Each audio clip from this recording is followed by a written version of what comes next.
નમસ્કાર દર્શક મિત્રો, સ્વાગત છે આપનું બે ઇન્ડિયામાં. આપની સાથે હું નરેશ અને આજે વિશેષ કાર્યક્રમ અંતર્ગત દર્શક મિત્રો ચર્ચા કરવી છે 100 કરોડના ચુંગાલમાં રિક્ષા ચાલક. દર્શક મિત્રો, સાંભળીને નવાઈ લાગશે આપણને કે 100 કરોડના ચુંગાલમાં રિક્ષા ચાલક કેવી રીતે, એ આપણને સવાલ કરી જાય.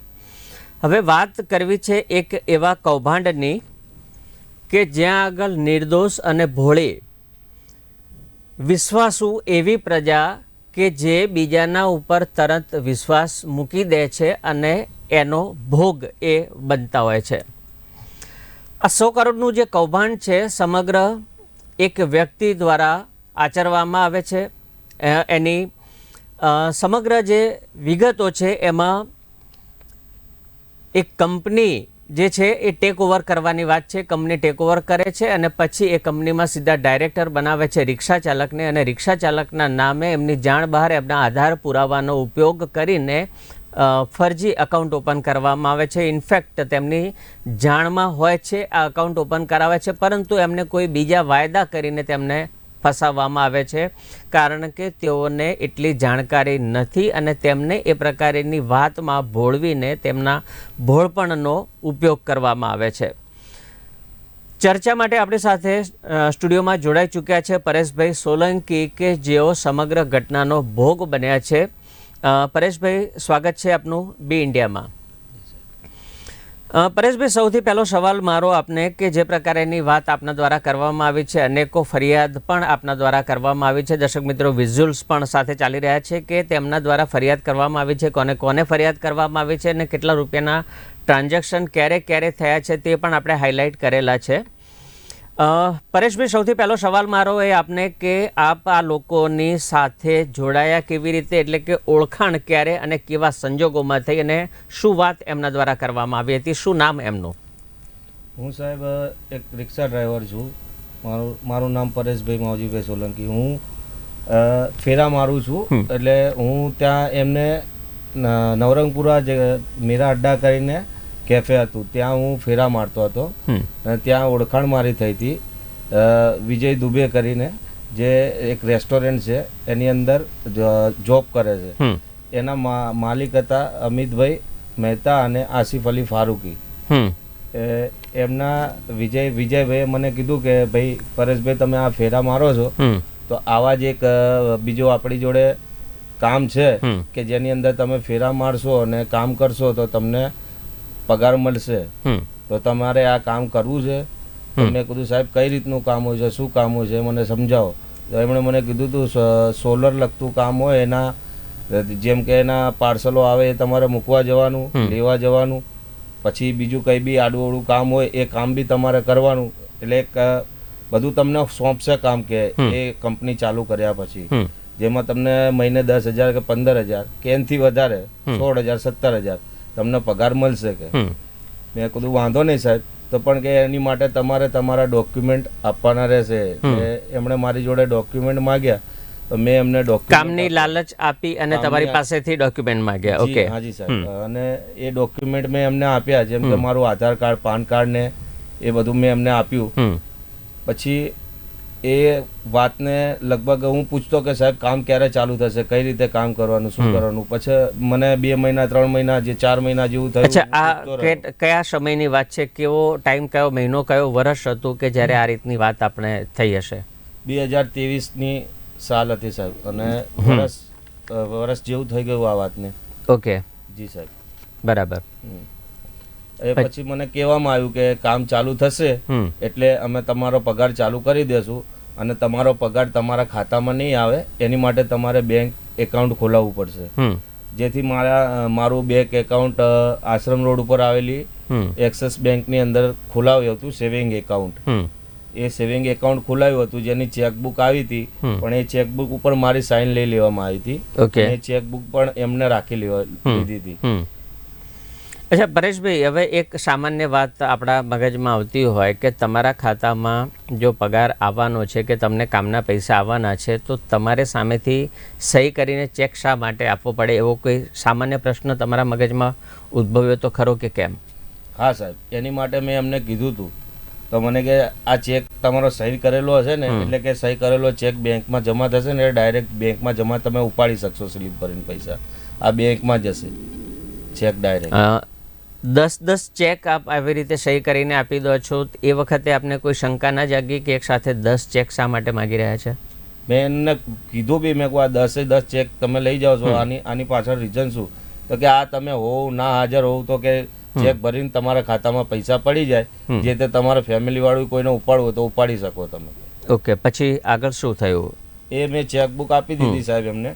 એ ચેકબુક એક્સિસ બેંકની એ પછી સાહેબ 2-4 મહિના જેવું બીજું ગયું તો બી મેં પૂછ્યું મેં કીધું ટોટલ 5-6 મહિના જેવું થઈ ગયું. હું એને પૂછતો રહ્યો હતો વારંવાર કે સાહેબ શું થયું, કામ ચાલુ થયું કે નહીં, કામ ચાલુ થયું કે હમણાં નથી થયું. 6-8 મહિના પહેલા સાહેબ પછી એક ડીડી આવ્યો જે ડીડી મને મોરબી ખાતે જમા કરાવવા માટે જવાનું હતું. એની માટે મને રાત્રે 11 વાગે એસજી હાઈવે ઉપર બોલાવવામાં આવ્યો. હું ત્યાં ગયો. એસજી હાઈવે ઉપર ડીડી ની કિંમત શું હતી? ડીડી ઉપર કઈ રકમ લખેલી હતી? જી સર, ડીડી ઉપર કેટલી રકમ લખેલી હતી? 16 કરોડ ને 58 લાખ રૂપિયા. ઓકે. હવે જે કે આ આપણે ગવર્મેન્ટ તરફથી કોન્ટ્રાક્ટ મળ્યો છે અને આની અંદર આપણે કામ કરવાનું છે સોલર કંપનીની અંદર. મેં કહું ભલે સાહેબ, તો કે આ તમારે ડીડી જમા કરાવવાનો થશે કે તો એ ડીડી જમા કરાવવા માટે મને મોરબી ખાતે આસિફ અલી ફારૂકીએ મોકલ્યો. સાહેબ મને ડીડી ભરતા કે એની કોઈ વિગત લખતા મને આવડતું નથી કેમ કે એની અંદર શું લખ્યું ઇંગ્લિશમાં મને કંઈ આવડતું નથી સાહેબ. એટલે મેં સાહેબ એની માટે મારી જોડે એક વ્યક્તિ મોકલ્યો જે એમને રેસ્ટોરન્ટમાં જોબ કરતો હતો, વિજય દુબે, સાથે મોકલ્યો હતો મને. અમે બંને ત્યાં ગયા તો ત્યાં ઓલરેડી એક માણસ ત્યાં બેંકની બહાર જેમ કે બેંકથી થોડો દૂર એક માણસ ઊભો હતો જેનું નામ છે મુન્નાભાઈ નામ છે અને એનો મોબાઈલ નંબર બી મેં આપેલો છે મારી અરજીમાં સાહેબ. બરાબર. એ એમણે અમને ડીડી આપ્યો. એ ડીડી લઈને અમારે જમા કરાવવાનો હતો. એ ડીડી અમે જમા કરાવી અને ડીડી જમા કરાયા SBI બેંકમાં જમા કરાયા પછી અમે પાછા અમદાવાદ આવતા રહ્યા હતા. એ પછી મને અઠવાડિયા પછી પાછો એમણે ફોન આવ્યો કે ભાઈ આ ડીડી મોરબી જમા કરાવવાનું ખાસ કેમ કીધું? તમે તો અમદાવાદમાં રહો છો, ચાંદખેડા વિસ્તારની અંદર તમારું રહેઠાણ બતાવે છે, ત્યારે મોરબી શા માટે એમણે કહ્યું અને ત્યાં બેંકમાં જમા કરાવવા માટેની વાત? એમ કે સાહેબ જે આ મોરબીની અંદર જે SBI નું એકાઉન્ટ છે એ સાહેબ આના જેની પાસેથી અમને આ મોરબી માંથી આ કંપની લીધેલી છે એ કંપનીની સાથે આ કરંટ એકાઉન્ટ આવેલું હતું જેની અંદર મોરબીમાં જ ઓપરેટ થતું હતું. એ મોરબીમાં જ ઓપરેટ થતું હતું. એટલે એની અંદર તમે જમા કરાવી આવજો કે એટલે આપણને કોન્ટ્રાક્ટ મળી જશે એવું કીધું હતું. તમારું આધાર કાર્ડ લઈ જાય છે, તમારું પેન કાર્ડ લઈ જાય છે, તમારી પાસેથી ચેક લઈ જાય છે, 16 કરોડનું જ્યારે ડીડી આવે છે તમારી પાસે, ત્યાં સુધી તમને કોઈ શંકા નથી જતી? શું તમારો મોબાઈલ આધાર કાર્ડ સાથે લિંક નહોતો? તમને તમારો જે મોબાઈલ નંબર છે એના ઉપર તમને કોઈ એવા SMS એલર્ટ નહોતા આવતા કે ટ્રાન્ઝેક્શન પૈસાના થઈ રહ્યા છે? ના સાહેબ, એવા મને કોઈ નથી આવ્યા મેસેજ કેવું. એનું કારણ છે સાહેબ કે જે મારા નામથી હમણાં બીજા 2 BSNL માંથી 2 કાર્ડ લીધેલા હતા. ઓકે. એની ઉપરથી જે આ લોકો જે કરતા હતા એ કરતા હતા. મને કશું ખબર નથી પડતી અને મને કઈ વાત કરતા નતા. હું અવારનવાર પૂછતો રહેતો હતો કે ભાઈ કામ ચાલુ હજુ થયું નથી. આ ડીડી આવ્યા પછી મને ખબર પડી કે આ મેં એકાઉન્ટની અંદર જોયું પછી મેં એમને પૂછપરછ કરી. મેં કહ્યું સાહેબ આ આટલો મોટું કોન્ટ્રાક્ટ મળ્યો છે, મેં કીધું આનું આગળ હવે કામ ચાલુ થઈ જશે ને? તો કે હા એ તો થઈ જશે એટલે અમે તમને કેવડાવશું. આ રીતે અમને કહેતા રહ્યા એમને. પછી મેં મારી જાતે તપાસ કર્યા પછી મને ખબર પડી ડીડી આવ્યા પછી કે ડીડી કોના નામે હતો અને શું હતું અને તમારી ત્યાં આગળ શા માટે જરૂર પડી? જો એમની પાસે ડીડી હોય, કંપની એમની હોય તો ભરવા એમને જવું પડે, તો તમને શા માટે મોકલવા પડે ડીડી માટે? કેમ કે સાહેબ આ કંપની જે એમણે ખોલી હતી એ મને ખબર નથી કે એ લોકોએ મારા નામથી ખોલી હતી. મારા એવિડન્સ લઈ અને એની અંદર જુઠ્ઠો બધા પુરાવા નાખી અને એની અંદર મને ડાયરેક્ટર તરીકે નિયુક્ત કરી દીધો હતો જેની મને કોઈ ખબર નથી સાહેબ. હવે એ કંપની જે રહી Maruti solar energy private limited એની અંદર સાહેબ ડાયરેક્ટર તરીકે હું છું. એટલે એ ડીડી મેં જોયા પછી મને ખબર પડી કે આની અંદર સાચી હકીકત શું છે. પછી મેં એની પાછળ દોડવાનું ચાલુ કર્યું તો મને ધીમે ધીમે ખબર પડી કે ભાઈ આની અંદર ડાયરેક્ટર તરીકે મને નિયુક્ત કરેલો છે અને આ જે બી ટ્રાન્ઝેક્શનો થઈ રહ્યા છે એ ખરેખર ખોટા અને ફ્રોડ થઈ રહ્યા છે અને એ મારા નામનો મિસઉપયોગ કરી અને આ લોકો કરી રહ્યા છે, જેની મને ખબર પડતા મેં બધી જગ્યાએ જેમ કે પોલીસ કમિશનર, ઇન્સ્પેક્ટર સાહેબ શ્રી, આ સચિવાલય Gandhinagar Shri, crime branch, GST અધિકારી, જે તે જગ્યાએ મને લાગે એ પ્રમાણે મને ન્યાય મળે એની માટે મેં સાહેબ બધી જગ્યાએ સાહેબ અરજી મેં કરેલી છે અને આ અરજી મેં કરી હતી.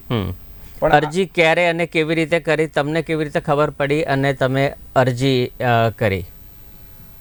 અમે આસિફ અલી ફારૂકીને વારંવાર ફરિયાદ કરતા કે સાહેબ આ તમે જે બી કરી રહ્યા છો એની અંદર અમને કશું ખબર પડતી નથી અને આની અંદર તમે જે આ ટ્રાન્ઝેક્શનો જે હું જોઈ આવ્યો SBI બેંકમાં આ મારા નામથી બધું ચાલી રહ્યું છે, તો આનો શું કરવું? તો કે તમારે નહીં જોવાનું, એ બધું હું કરી લઈશ. આ રીતે અમને ધમકાવી અને મોકલી દીધેલા કે ભાઈ તમે જાઓ. તમે પછી અમે કીધું સાહેબ આની અંદર આ બધું થયું, અમે આની માટે ફરિયાદ કરશું. તો કે તમારેથી જે ફરિયાદ કરવી હોય તમે જ્યાં ફરિયાદ કરો ત્યાં સુધી તમારે કરવી હોય ત્યાં સુધી તમે કરી લો, તમારાથી જે થાય એ કરી લો. ટૂંકમાં સાહેબ એનું કહેવાનું એમ છે. ઓકે, એટલે એક પ્રકારની ધમકી હા એમણે તમને આપી કે તમારે જે કરવું એ કરી લો, અમે અમારી રીતથી અમારું બધું અમે કરી લઈશું, તમારે જે કરવું એ કરો, એ રીતની અમને વાત કરી હતી સાહેબ. ઓકે, એટલે આ જે સમગ્ર વાત છે એમાં તમે એકલા જ હતા ચુંગાલની અંદર કે બીજા પણ લોકો આવા કોઈ હોઈ શકે, એમને ફસાવવામાં આવ્યા હોય તેવી શક્યતા કે એવી કોઈ જાણકારી? કારણ કે હવે તમે ફરિયાદ પણ કરી છે, આટલો સમય થયો છે, ત્યારે તમને એ બાબતે કોઈ ધ્યાન ખરું કે કેમ? હાજી સાહેબ, મારા સિવાય સાહેબ આમાં અનેક છોકરાઓ ફસાયેલા છે એવું મને જાણ છે. કેમ કે હું આ જે રીતે દોડી રહ્યો છું એ જ રીતે બીજા છોકરાઓ બી અમુક દોડે છે, બરાબર. પણ જે મારા ટચમાં નથી એ આ બધા આખું 10 થી 12 છોકરાઓ છે જે આ વસ્તુમાં ફસાયેલા છે અને બધા એને વારંવાર આ ફરિયાદ કરતા જ હોય છે. જેમ હું એને ફરિયાદ કરતો હતો કે ભાઈ સાહેબ તમે આ જે કર્યું છે આ ખોટું કર્યું છે, આની અંદર શું થઈ રહ્યું છે અમને કંઈ ખબર નહીં પડતી, આની ડિટેલ આપો, અમને જાણ કરો. પણ એ બધા જે મને જવાબ આપતા હતા એ જ બધા છોકરાઓને એ જ રીતે જવાબ આપ્યો છે. એમાં કોઈ છોકરાઓ બધા સામાન્ય ઘરથી આવે છે સાહેબ, અમે રિક્ષા ચલાવીને ઘર ચલાવીએ છીએ સાહેબ. એટલે એમને એમ કે ભાઈ આ માણસ શું કરી લેવાના છે, આ માણસ શું કરશે. એટલે સાહેબ બીજા જે બી માણસો છે આની અંદર ફસાયેલા ઘણા માણસો છે, 11-12 જણાથી એનાથી વધારે બી હશે. તપાસ કરે તો તપાસ કરે. અચ્છા, તમે સૌથી પહેલા આ બાબતની જ્યારે તમને જાણકારી મળી ત્યારે તમે કોનો સંપર્ક કરવાનો પ્રયત્ન કર્યો અને કઈ જગ્યાએ તમે ફરિયાદ નોંધાવી? જેવી સાહેબ અમને ખબર પડી એ રીતે અમે વકીલ સાહેબનો કોન્ટેક્ટ કરી અને વકીલ સાહેબ દ્વારા અમે એક અરજી તૈયાર કરી. જે અમારી સાથે બન્યું એ અરજી અમે સાહેબને કીધું અમારી જોડે આ રીતનું બન્યું છે. સાહેબે એ રીતની એક અરજી તૈયાર કરી અને એ અરજી અમને રજીસ્ટર રેડી કરવાનું કીધું. એટલે એ જે જગ્યાએ કીધું એ જગ્યાએ બધી જગ્યાએ અમે રજીસ્ટર રેડી અરજી કરી સાહેબ. એ પછી આજ દિન સુધી સાહેબ અમને કોઈ જગ્યાએથી બોલાવવામાં આવ્યા નથી કે નાથી અમને કોઈ જવાબ આપવામાં આવ્યો. કેટલો સમય થયો ફરિયાદ આપ્યા ને અંદાજે સાહેબ 4-5 મહિના જેવું થઈ ગયું ફરિયાદ કર્યા ને? હા, 4-1 મહિના જેવું થઈ ગયું સાહેબ. પોલીસ સ્ટેશનમાં તમે ગયા હશો ફરિયાદ કરવા માટે અને જે પ્રમાણે વકીલ સાહેબે સલાહ આપી એ પ્રમાણે તમે કાગળ પણ મોકલ્યા, તો એનો કોઈ જવાબ આવેલો ખરો કોઈના ત્યાંથી? ના સાહેબ, કોઈ એજન્સીમાંથી? ના સાહેબ, હજુ સુધી કોઈ જવાબ આવ્યો નથી સાહેબ મારે. ઓકે, હવે આસિફ અલી ફારૂકી ના સંપર્કમાં તમે કેવી રીતે આવ્યા અને બીજા જે ભાઈ છે એ પણ જેમનું નામ તમે કંઈક બતાવી રહ્યા હતા? અમિતભાઈ, એ રેસ્ટોરન્ટની અંદર વિજય દુબે કરીને છોકરો છે, એ વેટરનું કામ કરે છે. એ આવતા શાકભાજીના ફેરા કે અમુક જે બી લાવા કરવાનું હોય તો અમે મારતા હતા ફેરા. એટલે એ અમને કહેતો કે ભાઈ આ રીતનું અમિતભાઈ કરીને છે, આ રેસ્ટોરન્ટના અમિત મહેતા અને આસિફ અલી ફારૂકી આ બંને પાર્ટનર છે અને આ અમિતભાઈને તમને મળો કે એટલે તમને કામ અપાવશે આ રીતનું. એટલે અમે અમિત મહેતાને મળ્યા હતા. અમિત મહેતાએ અમારી મુલાકાત આસિફ અલી ફારૂકી જોડે કરાવી હતી. ઓકે, વિજય દુબે તમારી મુલાકાત કરાવી અમિત મહેતા સાથે અને અમિત મહેતાએ મુલાકાત કરાવી આસિફ અલી ફારૂકી સાથે. ઓકે, એટલે મેઇન જે માસ્ટર માઇન્ડ જે કહેવાય એ કોણ? સમગ્ર આસિફ અલી ફારૂકી. જી સર. ઓકે, અને અમિત મહેતા કદાચ જો તમારા ધ્યાનમાં હશે કે નથી મને ખબર નથી, પરંતુ એ નકલી ઈડી ઓફિસર તરીકે ગાંધીધામમાં ને ત્યાં આગળ અલગ અલગ જગ્યાએ રેડ પણ કરતા હતા તેવી પણ ઘટના બનેલી છે. ડિસેમ્બર 2024ની આ વાત છે. આપના ધ્યાને ખરી? જી સાહેબ, અમને પેપરમાં ને ટીવીમાં જોવાથી અમને ખબર પડી કે ભાઈ આ રીતની આ પકડાયેલ છે. પણ સાહેબ એમની જોડે આપણે આ વસ્તુ સિવાય મારે કોઈ લેવડ દેવડ નથી કે કોઈ જાતનો મારે એમની જોડે કોઈ સૌથી પહેલા જ્યારે વિજય દુબે તમારી ઓળખાણ કરાવી એ વખતે તમે અમિત મહેતાને ઓળખતા હતા તો કેવી રીતે ઓળખતા હતા? બસ આ વિજય દુબે દ્વારા જ, બાકી કોઈ જ મારે એમની જોડે બીજું કોઈ જ લેવા દેવા નથી. અને આજ દિન સુધી આ છેલ્લા 1.5-2 વર્ષની અંદર જે ભેગા થયા અને આ વસ્તુ બની એ જ, બાકી આના સિવાય મારે એમની જોડે તમારે નાણાકીય વ્યવહાર ક્યારે અને કેટલો થયો એવો કોઈ? ના સાહેબ, બીજો કોઈ નાણાકીય વ્યવહાર તમને પહેલી વખત કંઈ પૈસા આપ્યા હોય કે આપણે આ ચાલુ કર્યું છે કામ તો એ નિમિત્તે તમને અમુક રકમ શરૂઆત પેટે આપી હોય કે આપણને કામ મળવાનું છે, કામ મળ્યું છે એ બાબતે કહીને પણ આપને કંઈ રકમ આપી હોય એવું બનેલું ખરું? ના સાહેબ, આજ દિન સુધી મને 1 રૂપિયો પણ આપેલો નથી. એટલે જ્યારથી તમારી ઓળખાણ થઈ તમે કહ્યું છે કે 2023માં કયા મહિનામાં તમારી ઓળખાણ થાય છે? 2023ના 5મા કે 6મા મહિનાની અંદર. 5મા કે 6મા મહિનામાં તમારી ઓળખાણ થાય છે અને ત્યાં સુધી અને એ પછી તમારે એમની પાસેથી કોઈ પણ પ્રકારની નાણાકીય લેવડ દેવડ વ્યવહાર થયો નથી? નથી થયો. અચ્છા, તો બેંકમાં જે તમે બેંકના ચેક આપેલા જે સહી કરીને એનું શું થયું એ બાબતે કંઈ આપને આઈડિયા? એ બાબતે અમે ઘણીવાર એમને આસિફ અલીને કીધું કે ભાઈ આનું શું થયું, તો કે આનું કંઈ થયું નહીં, કશું થશે નહીં, ચિંતા ના કરો. એ પછી અમે એક્સિસ બેંકની અંદર મેં એક્સિસ બેંકની અંદર જઈ અને એના ચેકનો જે ફોટો પાડેલો હતો એની ઉપરથી એકાઉન્ટ ઉપરથી મેં એક્સિસ બેંકનું એકાઉન્ટ ખોલી અને મેં કીધું મારું એકાઉન્ટ છે આ બેંકમાં, મને આનું ટ્રાન્ઝેક્શન જે થયું એ મને એનું સ્ટેટમેન્ટ કાઢી આપો. તો મને સ્ટેટમેન્ટ કાઢી અને આપ્યું હતું જે મેં સબમિટ કરેલું છે એની અંદર બી ટ્રાન્ઝેક્શન કરેલું છે એમણે. પણ એમાં મારું કોઈ લેવા દેવા નથી કે એની અંદર મેં કોઈ 1 રૂપિયો પણ લીધેલો નથી સાહેબ. છેલ્લે સમગ્ર વાતની જ્યારે તમને ખબર પડી એ પછી તમે વકીલ સાહેબને મળ્યા, નોટિસ આપી કે એવું કંઈ કે ફરિયાદ કરી? ના સાહેબ, વકીલ સાહેબને મળ્યા પછી વકીલ સાહેબે મને જે અરજી તૈયાર કરીને આપી એ અરજી એમણે જાતે જ એમને રજિસ્ટર રેડી એમના અસિસ્ટન્ટ જોડે રજિસ્ટર રેડી કરાવીને મોકલેલ છે. જેમ કે સાહેબ પોલીસ ઇન્સ્પેક્ટર સાહેબ ચાંદખેડા, પોલીસ કમિશનર સાહેબ સાહેબાગ, સચિવાલય વિભાગ Gandhinagar, police inspector crime branch, GST અધિકારી, રાજકોટ આયકર ભવનમાં, જ્યાં જ્યાં કીધું ત્યાં રજિસ્ટર રેડી અરજી કરેલ છે સાહેબ. બરાબર છે. એટલે કોઈ જગ્યાએથી આપને કોઈ જાતનો જવાબ મળેલ નથી કે કોઈ જગ્યાએથી ફરિયાદ જે કરેલ છે એના અનુસંધાનમાં કોઈ પણ જાતની તમને પ્રતિક્રિયા નથી મળી કે તમે આ ફરિયાદ કરી છે તો તમારે જવાબ લખાવવા માટે આવવાનું છે કે શું કરવાનું છે એ બાબતે કોઈ જગ્યાએથી કોઈ વાત નથી થઈ? ના સાહેબ. દર્શક મિત્રો, એક નોંધનીય વાત છે, એક્સિસ બેંકમાં એમનું અકાઉન્ટ ઓપન કરવામાં આવે છે. જે વિઝ્યુઅલ્સ આપણે જોઈ રહ્યા છે સાથે સ્ક્રીન પર ચાલી રહ્યા છે, SBI બેંકમાં એમનું અકાઉન્ટ ખોલવામાં આવે છે. કંપનીના નામે સીધા એમને ડાયરેક્ટર બનાવી દેવામાં આવે છે. ત્યાં સુધી એમને ખબર નથી પડતી અને જ્યારે ડીડી આવે છે 16 કરોડ ઉપરની રકમનો એ વખતે એમને ખ્યાલ આવે છે કે એમને જ્યારે મોરબી મોકલવામાં આવે છે ત્યારે ખબર પડે છે, ત્યારે એ પછી એમને માહિતી મળે છે.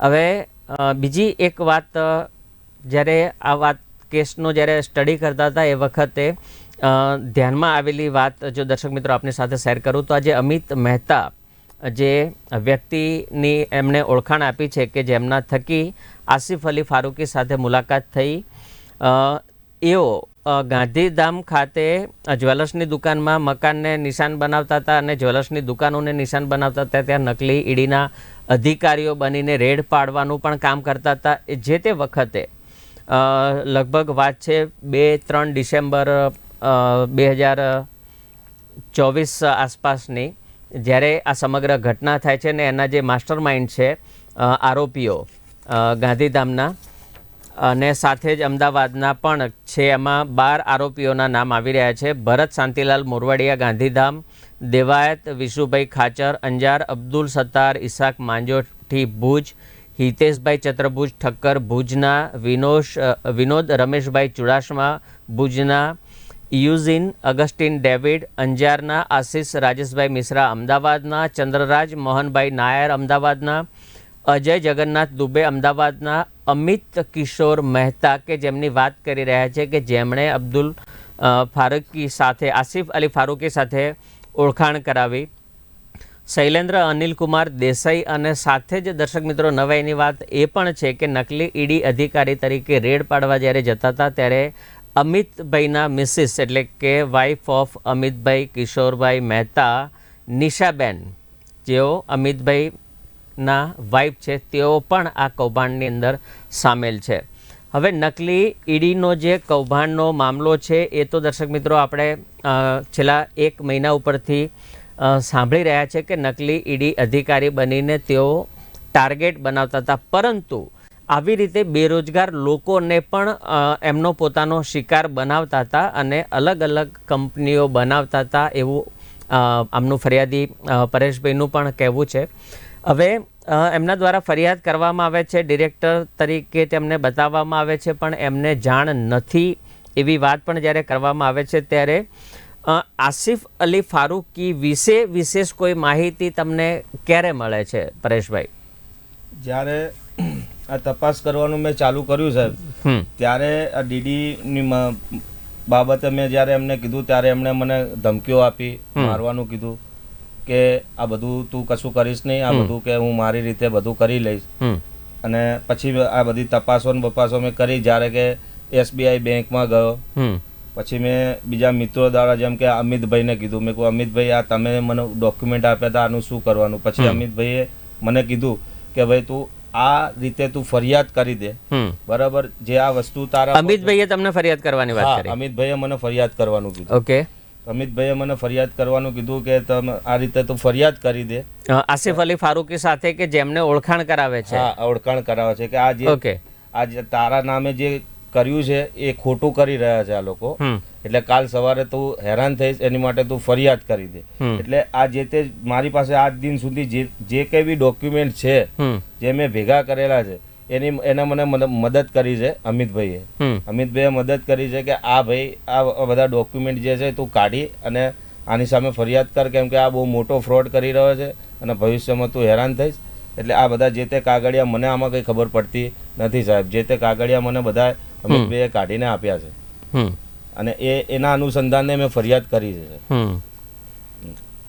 હવે માહિતી જે પ્રકારે અમારી પાસે છે, તમારો કેસનો સ્ટડી કર્યા બાદ અમિત શાહ કે જેઓ અમિત મહેતા કે જેઓ અમદાવાદના રહેવાસી છે અને તેમના પત્ની નિશા મહેતા એઓ ગાંધીધામના જ્વેલર્સ દુકાન અને મકાનોને નિશાન બનાવતા હતા, ચોરી કરતા હતા અને માલ હડપ કરવામાં આવતી હતી, રેડ કરવામાં આવતી હતી, નકલી ઈડી અધિકારી બનીને રેડ કરતા હતા, એવી પણ ઘટનાઓ હતી. આ બાબતે કોઈ આપનું ધ્યાન પછીથી ગયું હતું ખરું કે અમિતભાઈએ તમને વાત કરી કે આ બાબતથી તમે ચેતજો, આસિફ અલી ફારૂકી જે આ કામ કરી રહ્યા છે એ આ વાત એ પકડાયા ત્યારની છે, એ પહેલાંની કે પછીની છે? એ પકડાયા પહેલાંની વાત છે સર. ઓકે, હા, એ પકડાયા પહેલાંની. જે તે સમયની અંદર એ રેસ્ટોરન્ટની અંદર બંને જણાને માથાકૂટ થઈ ગઈ હતી, ઝઘડો થઈ ગયો હતો. એટલે બંને જણાએ જે પાર્ટનરશિપમાં ચલાવતા હતા એની જગ્યાએ બંને અલગ અલગ થઈ ગયા હતા. અલગ થયા પછી હું જ્યારે ગયો ત્યારે રેસ્ટોરન્ટ 2-4 મહિના પછી એ રેસ્ટોરન્ટ બંધ થઈ ગયું હતું. પછી એમણે મને બહાર મળ્યા પછી મેં કીધું આ બંધ થઈ ગયું રેસ્ટોરન્ટ, તો આ બધું મારું ડોક્યુમેન્ટનું ના બધું. પછી એમણે મને જણાવ્યું કે ભાઈ આ રીતે તારા નામે ફ્રોડ થાય છે, તારા કંપનીના નામે ફ્રોડ થાય છે. તો મેં કહું હવે આની માટે મારે શું કરવું? તો એમણે મને બતાવ્યું બધું કે ભાઈ આ રીતે તું ઓનલાઈન કાગળ કાઢ, આ રીતે તું આ બધા ઓનલાઈન કાગળ કઢાય અને કાગળ કાઢી અને તું આ બંચ બનાવીને આ ફરિયાદ કરીશ તો ભવિષ્યમાં તારો બચાવ થશે.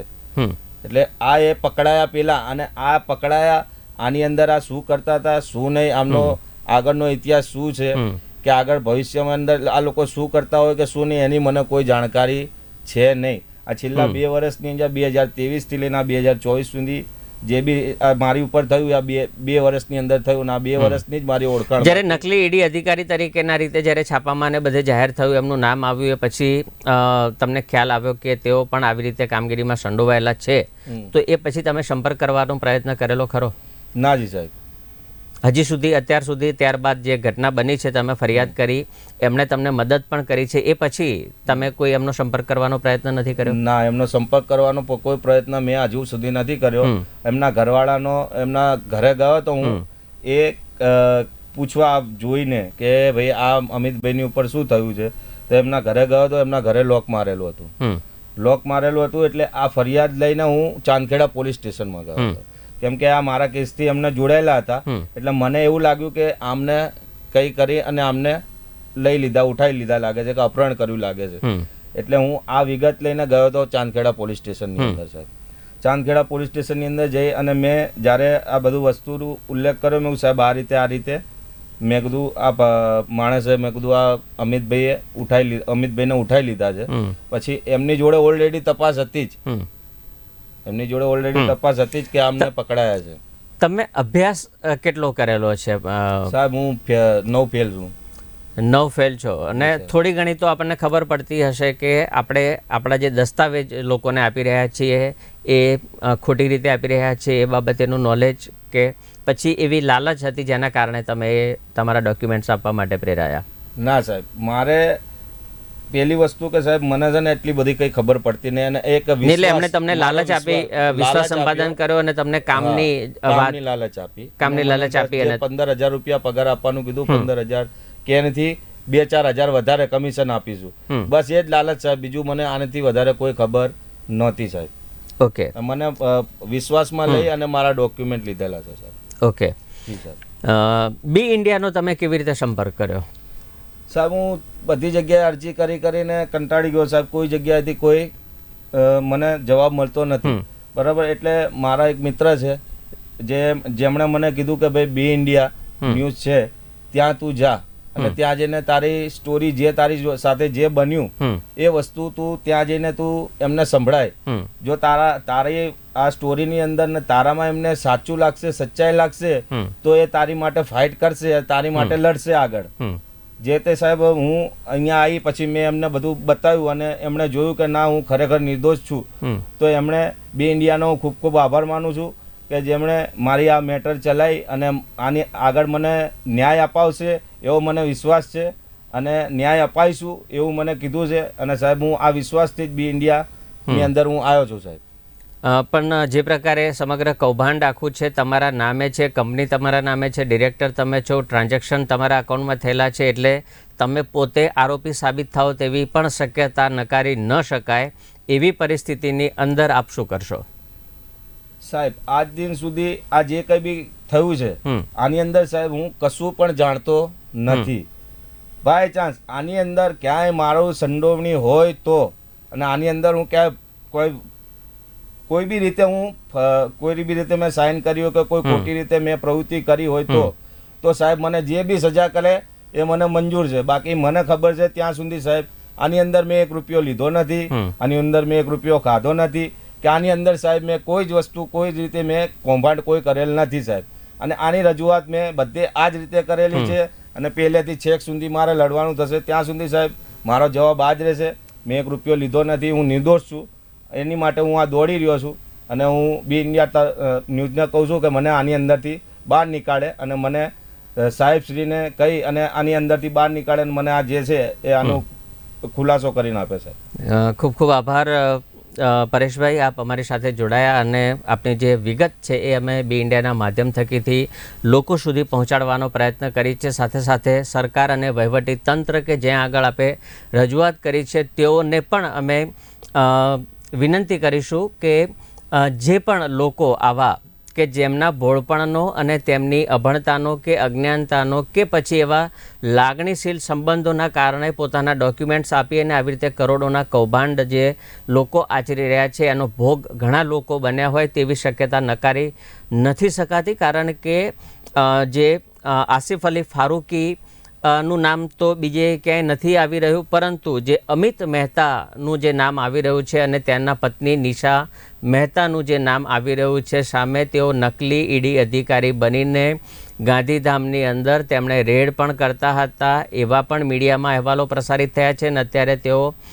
ગાંધીધામની કંઈક જેલમાં પણ અત્યારે બંધ છે, જે 12 આરોપીઓ જેના નકલી ઈડી અધિકારી તરીકે હતા. ત્યારે કાયદા મંત્રી અને સાથે સાથે ગૃહ મંત્રી હર્ષ સંઘવીજી તથા કન્સર્ન જે પણ વહીવટીતંત્રના અધિકારીઓ છે, જીએસટી ડિપાર્ટમેન્ટના, ક્રાઇમ બ્રાન્ચના અધિકારીઓને બી ઇન્ડિયાના માધ્યમ થકી વિનંતી કરીશું કે આવી ભોળી નિર્દોષ પ્રજાને કે જે લોકો પોતાના થોડા રૂપિયાની લાલચ, કારણ કે પોતાના પરિવારનું આર્થિક ગુજરાન કરાવવાનું હોય છે અને ગુજરાન માટે તેઓ થોડી લાલચમાં આવી જતા હોય અને એવી લાલચનો આવા લેભાગુ તત્વો જ્યારે એનો દુરુપયોગ કરતા હોય છે ત્યારે આવા સ્કેન્ડલ બનતા હોય છે અને તેનો ભોગ ભોળી અને જનતા પીસાતી હોય છે. ત્યારે આવા લોકો માસૂમ છે, નિર્દોષ છે, તેઓ આનો ભોગ ન બને અને ખરેખર તેઓ જો નિર્દોષ છે તો તેમને ન્યાય મળવો જોઈએ તેવી બી ઇન્ડિયા પણ અપીલ કરી રહી છે વહીવટી તંત્રને.